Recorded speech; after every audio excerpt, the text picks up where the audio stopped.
Hello बच्चों, मैं आप लोगों को एक और क्वेश्चन करवाने जा रहा हूँ अकाउंटिंग इक्वेशन का। इससे पहले मैंने एक वीडियो और बना दी है, तो आप लोग क्या करना, प्लेलिस्ट में जाकर इसका फर्स्ट पार्ट देख लेना और फर्स्ट पार्ट देखने के बाद सेकंड पार्ट देखना, तो ज़्यादा अच्छा समझ में आएगा।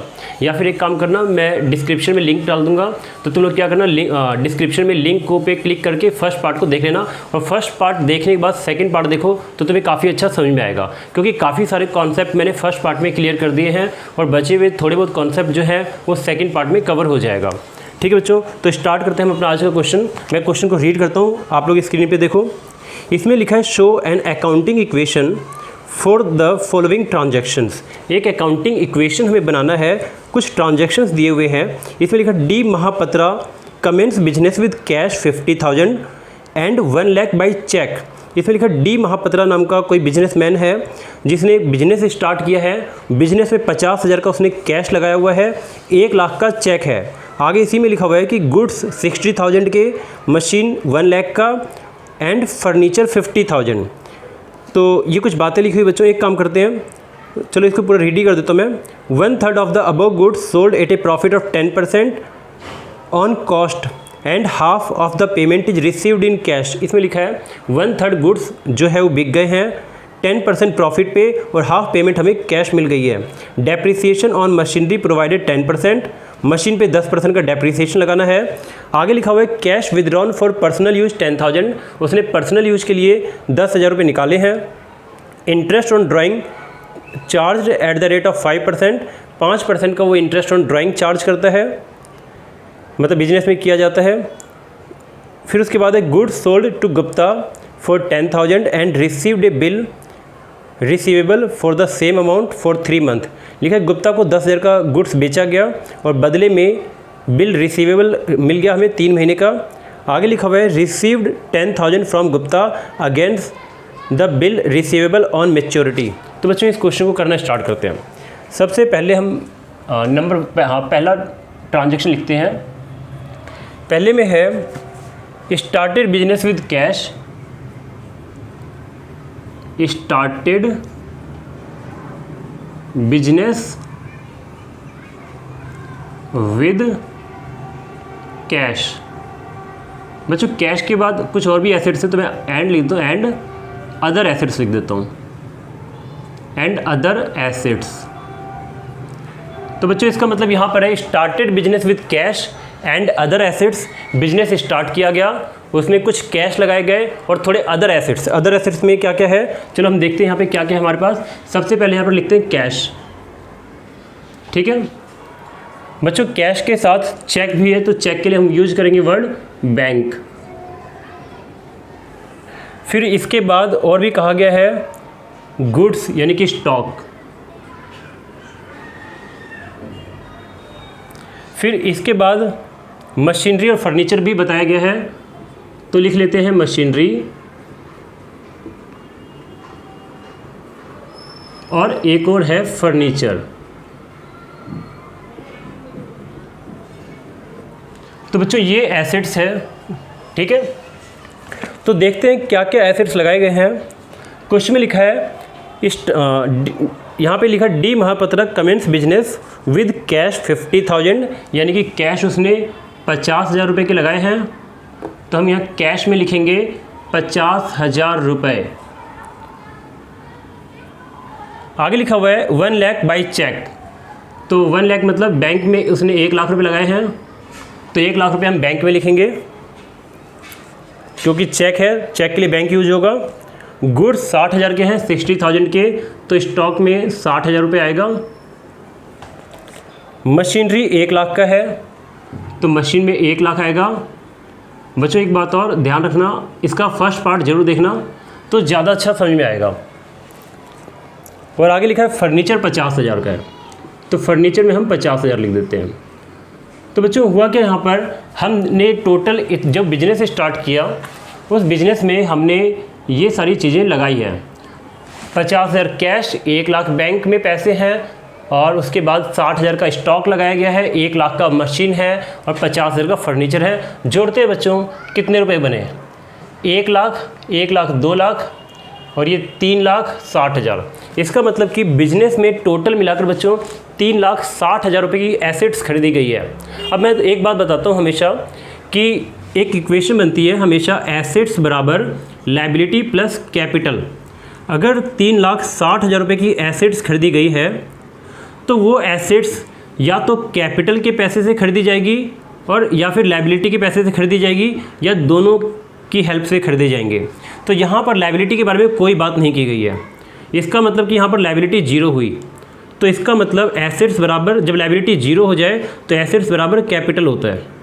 इसका मतलब कि 3,60,000 रुपये की कैपिटल लगाई गई है, या ऐसे भी लिख लो इसको, लायबिलिटी जीरो है, एसेट्स 3,60,000 की है, लायबिलिटी के बारे में कुछ नहीं कहा तो लायबिलिटी जीरो हो गई और 3,60,000 रुपये की क्या होगी, कैपिटल। ठीक है बच्चों, तो जितने रुपए की एसेट्स है उतने रुपए की कैपिटल भी होगी। इसका मतलब कि 3,60,000 रुपये की एसेट्स है हमारे पास, तो ये 3,60,000 रुपये की एसेट्स को कैपिटल के पैसे से खरीदा गया है। तो हम यहाँ पे क्या करेंगे, कैपिटल में लिखेंगे 3,60,000 रुपये। ठीक है, लायबिलिटी के बारे में कुछ नहीं कहा तो लायबिलिटी जीरो होगी। बच्चों सेकंड पढ़ते हैं, सेकंड क्या लिखा हुआ है,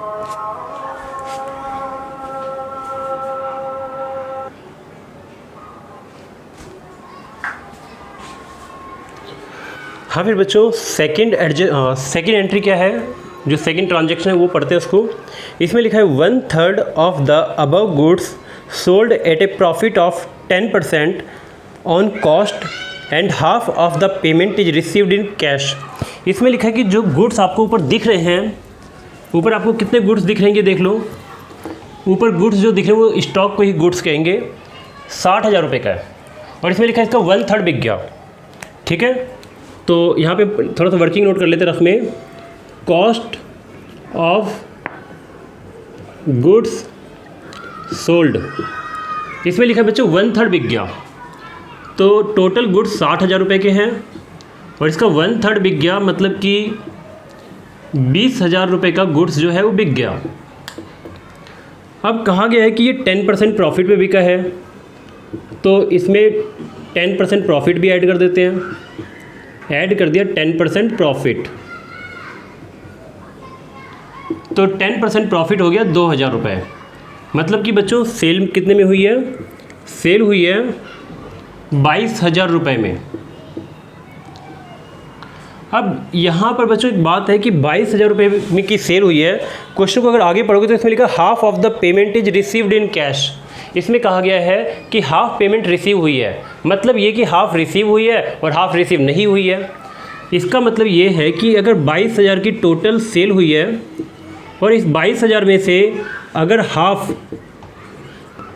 रिसीव हो जाए तो इसका मतलब क्या है कि बाकी का हाफ जो है वो नॉट रिसीव्ड है। ठीक है, इसका मतलब तो यही हुआ।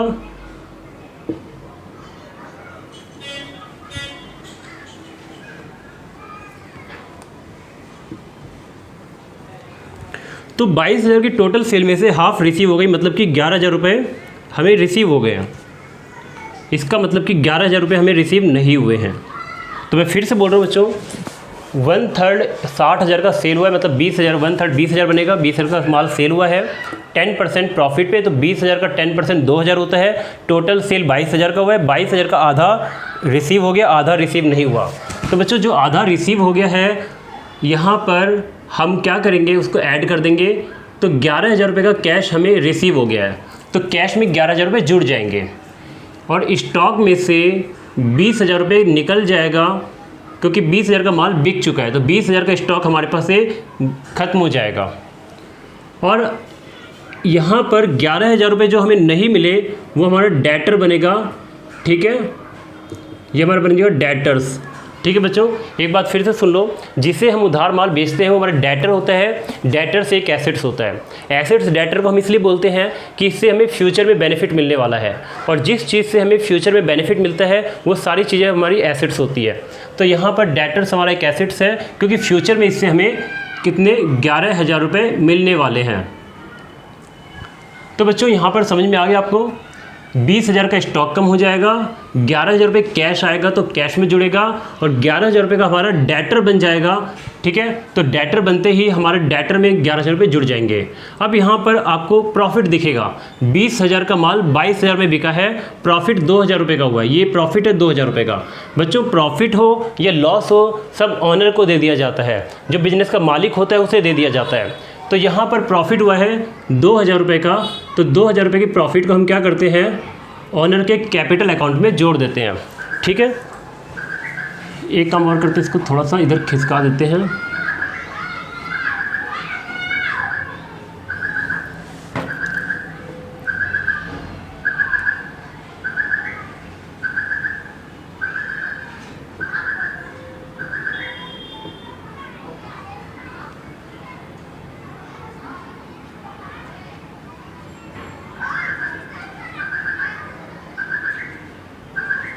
और बच्चों बाकी जगह 0 भी लिख सकते हो, चाहो तो जहाँ पे कोई एंट्री नहीं हुई वहाँ 0 कर सकते हो। फिर अब हम क्या करते हैं, यहाँ पे लाइन खींचकर इसे बंद कर देते हैं और न्यू इक्वेशन निकाल लेते हैं। चलो अभी इसकी हम ट्रांजैक्शन भी लिख लेते हैं। ट्रांजैक्शन क्या था, ट्रांजैक्शन था 1/3 of above goods sold at a profit of 10%। 10% के प्रॉफिट में बेचा गया, एंड हाफ अमाउंट रिसीव्ड। ठीक है बच्चों, तो मुझे लगता है समझ में आ गया होगा।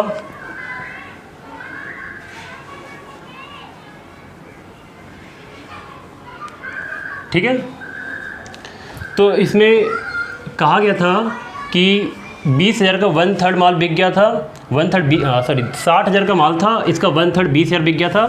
10% प्रॉफिट पे 10% प्रॉफिट 2,000 निकलेगा।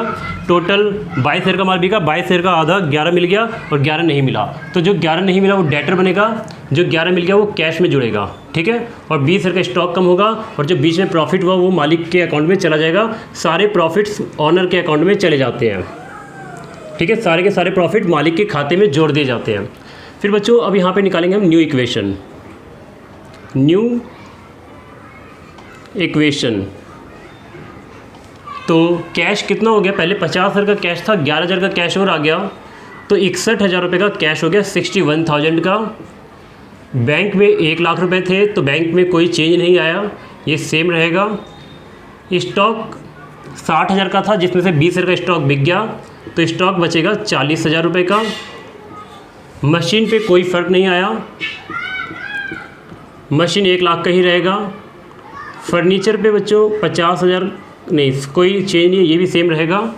और 11,000 का हमारे पास डेटर आ गया, और बाकी कैपिटल हो गई 3,62,000 की। बच्चों इसको जोड़कर कभी भी चेक कर सकते हो कि करेक्ट है या करेक्ट नहीं है। ठीक है, तो चेक करना चाहो तो कर सकते हो कभी भी, वैसे सेम आना चाहिए। अच्छा, अब हम थर्ड वाला करते हैं। थर्ड ट्रांजैक्शन क्या है, मैं रीड करता हूँ। थर्ड ट्रांजैक्शन, इसमें लिखा है depreciation on machinery provided at the rate of 10%। तो मैं यहाँ लिख देता हूँ depreciation on machinery, depreciation on machinery provided at the rate of 10%। बच्चों मशीन पे 10% का डेप्रिसिएशन लग गया। अब थोड़ा सा इस बात को समझते हैं डेप्रिसिएशन क्या है। बच्चों होता ये है कि जब भी हम कोई एसेट्स खरीदते हैं, तो जैसे जैसे समय बीतता जाता है या जैसे जैसे हम उस एसेट्स का इस्तेमाल करते रहते हैं, तो एसेट्स का इस्तेमाल करने से या फिर समय के बीतने से या फिर कोई नई टेक्नोलॉजी के मार्केट में आने से हमारे एसेट्स की वैल्यू कम हो जाती है, जिसे हम बोलते हैं डेप्रिसिएशन। ठीक है, एक मैं छोटा सा एग्जांपल देता हूँ मैं तुम्हें। तुम कोई मोबाइल खरीद कर लाओ नया, मान लो 10,000 रुपये का मोबाइल है, उस मोबाइल को 1 साल इस्तेमाल करो। 1 साल इस्तेमाल करने के बाद वो मोबाइल 10,000 रुपये का नहीं बिकेगा। क्यों नहीं बिकेगा? क्योंकि उस मोबाइल का आपने इस्तेमाल किया है, उस मोबाइल का इस्तेमाल करने से जो मोबाइल है उसकी वैल्यू में गिरावट आ गई है। ये गिरावट जो है इसे हम डेप्रिसिएशन बोलेंगे। इसी तरीके से मार्केट से एक नया कार खरीदो, ठीक है, कार को 2 साल 3 साल इस्तेमाल करो, फिर उस कार को जब बेचने जाओगे तो उस रेट पे नहीं बिकेगा जिस रेट पे आपने उसको ख़रीदा था, ठीक है। तो कार की वैल्यू में गिरावट आएगी इस्तेमाल करने से, ये डेप्रिसिएशन है, ठीक है बच्चों। तो डेप्रिसिएशन एक खर्चा होता है और ये एक ऐसा खर्चा है बच्चों जो कैश में नहीं होता, नॉन कैश होता है। बात समझ में आ रही है? एक छोटा सा एग्जांपल, मान लो जैसे मेरे पास एक बुक पड़ी हुई है, ठीक है, ये बुक मैंने मान लो ली थी 500 रुपये की, 500 की बुक ली थी। अब हुआ ये कि इस बुक को मैंने क्या किया, इस्तेमाल किया, कम से कम मान लो 1 साल इस्तेमाल किया। अब 1 साल बाद ये बुक कितने की, 500 रुपये की नहीं बिकेगी, ठीक है, इसकी वैल्यू में गिरावट आ गया। तो बच्चों ये खर्चा है लेकिन कोई पेमेंट नहीं हुई है। किसी भी एसेट्स की वैल्यू में जब गिरावट आएगी खर्चा माना जाएगा लेकिन उस खर्चे की पेमेंट नहीं होती है। हम डेप्रिसिएशन को बोलते हैं नॉन कैश एक्सपेंस, यानी कि डेप्रिसिएशन एक एक्सपेंस तो है लेकिन ये एक ऐसा एक्सपेंस है जो कैश में नहीं हुआ, ये नॉन कैश है, ठीक है। इसमें होता क्या है, संपत्ति की वैल्यू गिर जाती है, एसेट्स की वैल्यू गिर जाती है। तो यहाँ पर बोला गया है कि हमारे मशीन की वैल्यू 10% गिर गई है। तो बच्चों मशीन ये रही, 1 लाख की मशीन थी और 1 लाख का 10% यानी कि 10,000 रुपये इसकी वैल्यू मशीन की गिर गई, ठीक है। और साथ में हम ये एक एक्सपेंस है, तो जो भी एक्सपेंस होंगे, एक्सपेंस से हमारी कैपिटल भी कम होगी, तो हमने उसको कैपिटल भी कम कर दिया। बच्चों फिर से ध्यान रखना, कोई भी खर्चा हो सारे के सारे खर्चे ओनर के कैपिटल में से माइनस होते हैं। कारण क्या है, क्योंकि जब ये एक्सपेंस होते हैं तो बदले में कुछ रिसीव नहीं होता हमें, ठीक है। इसलिए क्या होगा कि जब भी हम कोई एक्सपेंस करें या कोई भी पेमेंट करें बदले में कुछ रिसीव ना हो तो वो ओनर की कैपिटल में से घट जाता है। तो यहाँ पर मशीन 1 लाख की थी, 10% उसकी वैल्यू गिर गई, यानी कि 1 लाख का 10% 10,000 मशीन की वैल्यू गिर गई, ठीक है। और ये एक एक्सपेंस है तो ओनर के कैपिटल में से भी 10,000 रुपये क्या होंगे, घट जाएंगे, ठीक है। अगर यही एक्सपेंस बच्चों कैश में होता तो कैश माइनस होता और कैपिटल माइनस होता, यानी कि कोई भी एक्सपेंस नॉर्मली जब पेमेंट होती है तो कैश माइनस होता है और कैपिटल माइनस होता है। लेकिन ये नॉन कैश एक्सपेंस है, यहाँ पर कैश की पेमेंट ही नहीं हुई है तो कैश माइनस नहीं होगा, एसेट्स की वैल्यू गिरेगी। जैसे कि 1 लाख की वैल्यू में से 10,000 की वैल्यू गिर गई, अभी 90,000 की बचेगी और साथ में कैपिटल माइनस होगा।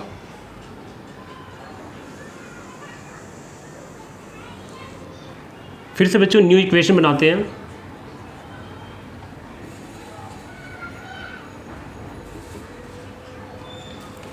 कैश हमारे पास 61,000 का ही रहेगा, बैंक 1 लाख का ही था और उतने का ही रहेगा, स्टॉक 40,000 का ही रहेगा, मशीन की वैल्यू गिर गई है 1 लाख से 10,000 गिर गई वैल्यू, तो ये 90,000 की हो गई। फर्नीचर जो है वो 50,000 का हो गया, मतलब इतने का ही था। डेटर्स 11,000 के, और कैपिटल जो है बच्चों ये माइनस हो जाएगा 10,000 रुपये क्योंकि एक्सपेंस था ये, तो 3,51,000। तो बच्चों हमने 3 एडजस्टमेंट कर लिए हैं। फोर्थ में cash withdrawn for personal use 10,000, तो यहाँ लिखो कैश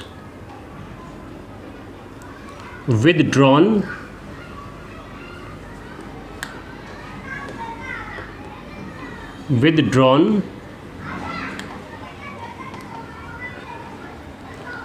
फॉर पर्सनल यूज ₹10,000। बच्चों 10,000 रुपये का कैश निकाला पर्सनल यूज के लिए, ठीक है।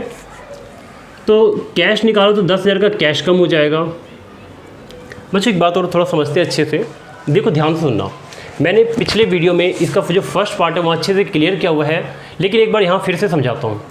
यहाँ पर आपको कैपिटल दिखेगी 3,51,000 रुपये की, यानी कि 3,51,000 की कैपिटल दिखेगी। इस कैपिटल का मतलब क्या होता है बच्चों, कैपिटल का मतलब एक लायबिलिटी होती है, यानी ये 3,51,000 रुपये जो दिख रहे हैं आपको कैपिटल के, ये पैसा वापस करना है ऑनर को। बिजनेस का मालिक जो है उसे बिजनेस ये पैसा वापस करेगा। तो बिजनेस के ऊपर ये कर्ज होता है, ये कर्जा होता है, एक लायबिलिटी होती है, यानी कि सिंपल वर्ड में बिजनेस के लिए एक लोन समझ लो इसको, ठीक है। यानी कि जो कैपिटल का पैसा होता है एक तरह से उसको बिजनेस के ऊपर लोन मान लो, वो लोन की तरह होता है बिल्कुल, और वो पैसा बिजनेस वापस करता है अपने ऑनर को। बात समझ में आ रही है? तो यहाँ पर बिजनेस के ऊपर कर्ज कितना है, यानी कि कैपिटल कितने रुपए का है, 3,51,000 रुपये का। अब ऑनर आता है, ऑनर ने क्या किया, 3,51,000 रुपये में से 10,000 रुपये अपने पर्सनल यूज़ के लिए उसने निकाल लिए। जब बिजनेस में से 10,000 रुपये उसने अपने पर्सनल यूज़ के लिए निकाल लिए, तो क्या बिजनेस उसको 3,51,000 पूरे वापस करेगा? बताओ, इसका आंसर है नहीं। पहले उसके बिजनेस में 3,51,000 रुपये थे, उसने 10,000 रुपये निकाल लिए पर्सनल यूज़ के लिए। तो बच्चों अब बिजनेस उसको 3,51,000 रिटर्न नहीं करेगा, 3,41,000 उसको रिटर्न करेगा। 10,000 रुपये उसके कैपिटल में से डिडक्ट कर दिए जाएंगे, क्योंकि ये पैसे उसने निकाल लिए, और साथ में कैश भी कम हो जाएगा। ठीक है बच्चों, समझ में आ गया? मैं फिर से बोलता हूँ, कैपिटल वो अमाउंट होता है, एक ऐसी लायबिलिटी होती है जो बिजनेस रिटर्न करेगा, वापस करेगा अपने ऑनर को। तो यहाँ पर अपने ऑनर को पहले 3,51,000 रिटर्न करना था, लेकिन ऑनर ने 10,000 रुपये पर्सनल यूज के लिए पहले ही निकाल लिए। अब उसको 3,41,000 रुपये रिटर्न करने पड़ेंगे, यानी कि बिजनेस अब कितना रिटर्न करेगा ऑनर को, 3,41,000 रुपये, 3,41,000। ठीक है, और कैश कितना बचेगा, 51,000 का। बाकी बैंक पर कोई फ़र्क नहीं पड़ा बच्चों, बैंक सेम रहेगा। स्टॉक पर कोई फ़र्क नहीं पड़ा, स्टॉक सेम रहेगा। मशीन पे भी कोई फ़र्क नहीं पड़ा, मशीन भी सेम रहेगा। फर्नीचर पे कोई फ़र्क नहीं पड़ा, इसलिए फर्नीचर भी सेम रहेगा। और डेटर्स पे भी कोई फ़र्क नहीं पड़ेगा, इसलिए ये भी सेम रहेगा। आगे लिखा है बच्चों, नेक्स्ट में interest on drawings charge at the rate of 5%।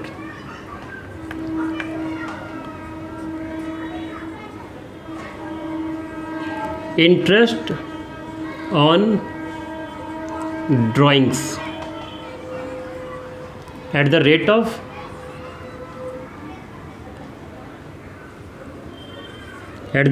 5%। अब बच्चों एक बात और समझते हैं, इंटरेस्ट ऑन ड्राइंग क्या होता है। बच्चों ध्यान से सुनना और समझना। बिजनेसमैन अपने पर्सनल यूज के लिए बिजनेस में से कभी कभी कुछ अमाउंट विदड्रॉ कर लेता है। तो जब वो बिजनेस में से कुछ अमाउंट विदड्रॉ करेगा पर्सनल यूज के लिए, तो बिजनेस उससे कभी कभी ब्याज मांगता है। इसी ब्याज को बोलते हैं इंटरेस्ट ऑन ड्राइंग। ठीक है, फिर से सुनो। बिजनेसमैन अगर अपने पर्सनल यूज के लिए बिजनेस में से पैसे निकालता है, और पैसे निकालने के बाद वो अपने घर के लिए इस्तेमाल कर लेता है, तो बिजनेस उस पैसे पे ब्याज मांगेगा। तो बिजनेस उस पैसे पे ब्याज मांगेगा, तो वो ब्याज बिजनेस के लिए एक इनकम हो गई, और बिजनेसमैन की कैपिटल इससे कम हो जाएगी। तो हम इसके लिए क्या एंट्री पास करेंगे, देखो बच्चों समझाता हूँ मैं इसको।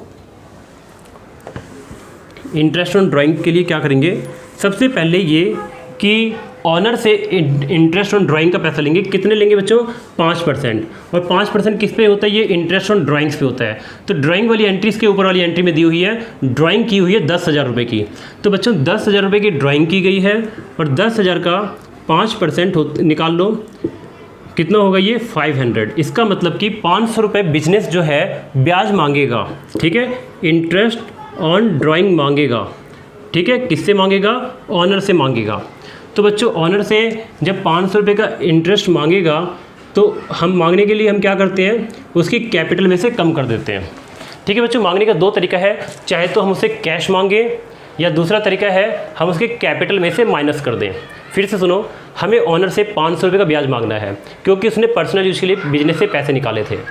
तो हम क्या करेंगे, हमारे पास सबसे बेस्ट तरीका ये है, हम उसे कैश नहीं मांगेंगे, हम उसकी कैपिटल में से काट लेंगे पैसे को। हम कहेंगे देखो पहले तुम्हें 3,41,000 रुपये देने थे, अब हम आपको 3,41,000 रुपये नहीं देंगे, हम 500 रुपये काट लेंगे आपकी कैपिटल से, क्योंकि ब्याज बनता है। तो 500 रुपये उसके कैपिटल में से कट जाएंगे। बच्चों इतना क्लियर है, हम उसके कैपिटल अकाउंट में से उतने पैसे काट लेंगे ब्याज के। बात समझ में आ रही है?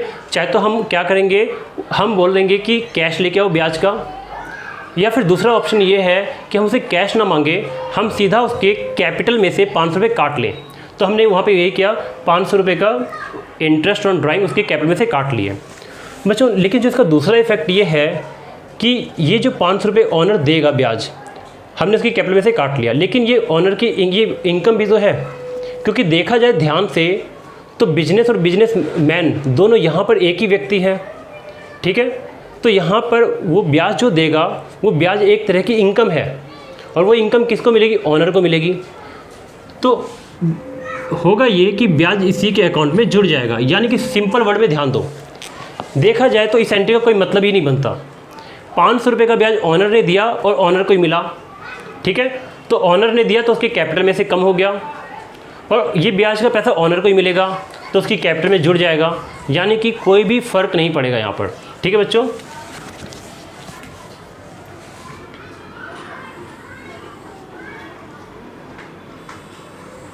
अच्छा, यहाँ पर मैंने न्यू इक्वेशन नहीं लिखा था,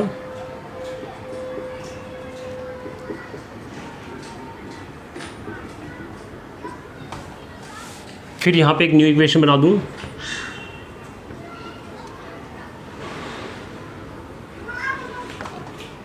$51 सेम रहेगा, 1 लाख भी सेम रहेगा, 40,000 भी सेम रहेगा, 90,000 भी सेम रहेगा, 50,000 भी सेम रहेगा, 11,000 भी सेम रहेगा। और यहाँ पर बच्चों 500 माइनस 500 प्लस 500 मालिक ब्याज देगा और 500 मालिक को ही रिसीव होगा, तो नेट इफ़ेक्ट सेम ही रहेगा, कोई फ़र्क नहीं पड़ेगा।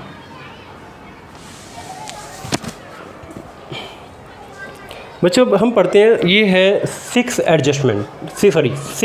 ट्रांजैक्शन। बच्चों 6 ट्रांजैक्शन में लिखा है goods sold to Gupta for 10,000। Gupta को 10,000 रुपये का गुड्स बेचा गया। And received a bill receivable for the same amount for 3 month. चलो फिर लिख देते हैं यहाँ पे, sold goods to Gupta. Gupta को गुड्स बेचा कितने का, 4 रुपीज़ 10,000। कितने का बेचा बच्चों, 10,000 रुपये का बेचा, ठीक है। आगे लिखा हुआ है and received a bill receivable. And received ए, क्या रिसीव हुआ बच्चों, बिल्स रिसीवेबल।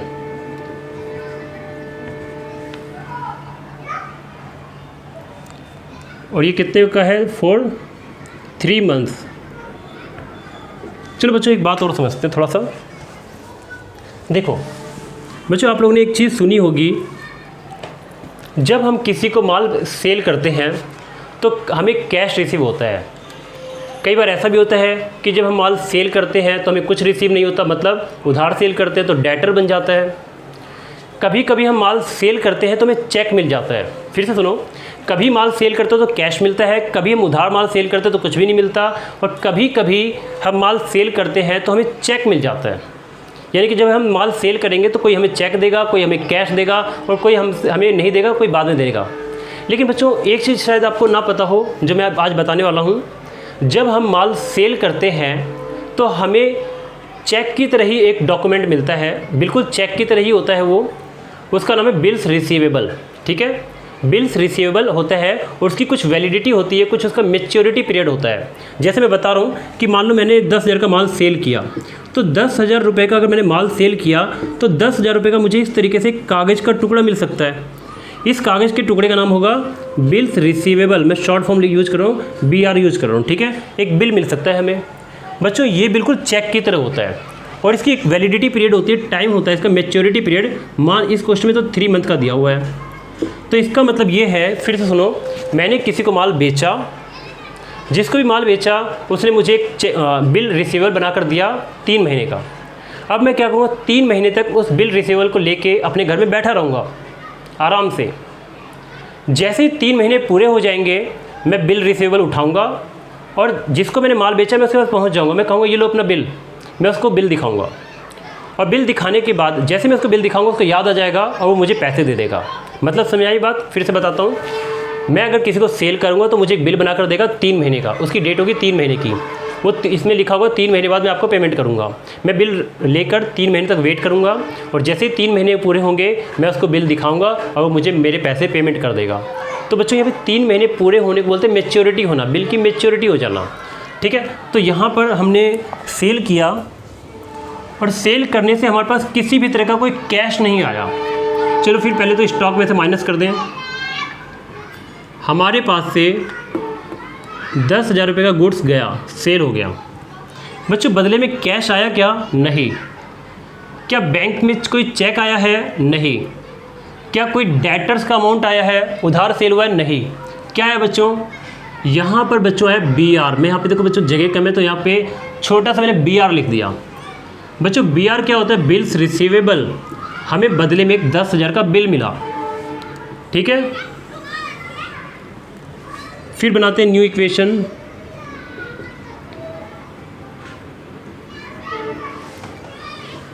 अब बाकी सेम उतार लो।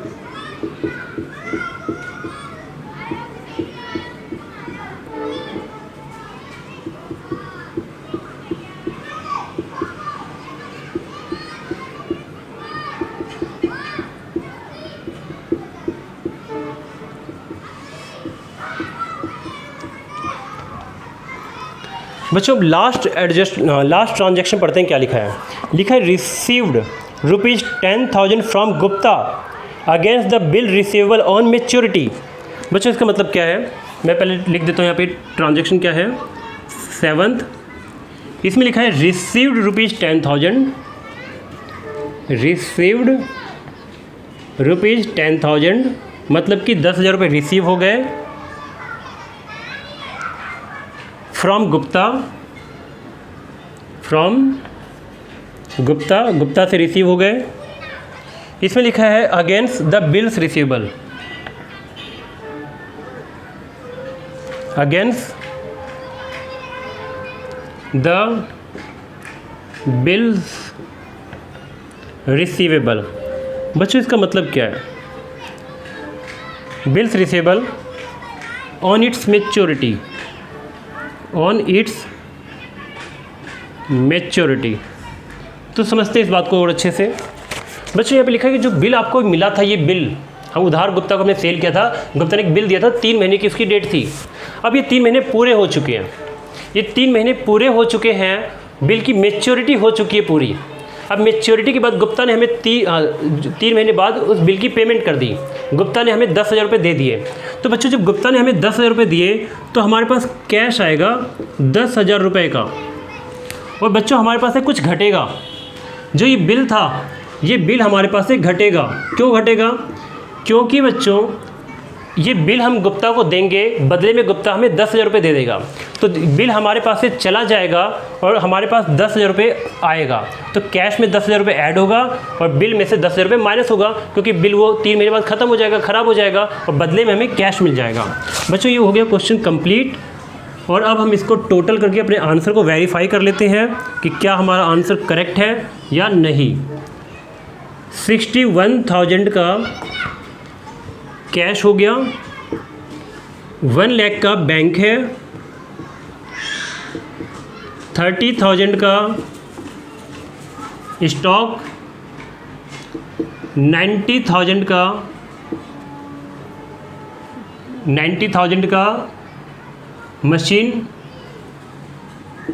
50,000 का फर्नीचर, 11,000 का डेटर्स, बिल्स रिसीवेबल हो गया 0 का, और 3,41,000 रुपये का कैपिटल। बच्चों मैं एक बार आंसर मैच कर लेता हूँ, एक बार चेक कर लो। 61,000 का कैश ठीक है, बैंक 1 लाख का ठीक है, गुड्स 30,000 का स्टॉक यानी कि ये भी ठीक है, मशीन 90,000 का ये भी ठीक है। फिर उसके बाद फर्नीचर 50,000 रुपये का, डेटर्स 11,000 रुपये का, लाइबिलिटी कुछ भी नहीं यहाँ पर, और मशीन कैपिटल जो है बच्चों ये 3,42,000 रुपये आ रहा है। कहीं पर कोई मिस्टेक हुई है क्या? हाँ बच्चों मिस्टेक हुई है यहाँ पर। वो मिस्टेक ये रही, ये 3,62,000 रुपये है।